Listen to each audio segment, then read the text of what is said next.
ko'zlarga tor ko'rindi, shayton aldamoqqa urindi. Yurak sog'inch. Imom al-Buxoriy majmuasi bugun 20-mart kuni hayit namoziga ochildi. Odamlar juda ham ko'pchilik keldi.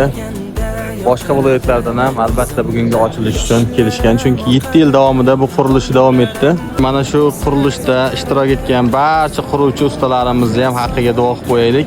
Odamni ketkisi kelmaydigan darajada atmosfera qilingan. Juda ham chiroyli, juda ham. Makka-yu Madinaga borsam, yurgan yo'llaridan men yursam, qanida men yonimda ko'rsam, Rasulullohni sog'inganda, gaplarim ichimga sig'maydi, hech kim holimni tushunmaydi. Tushlarimda qani ko'rsaydim, Rasululloh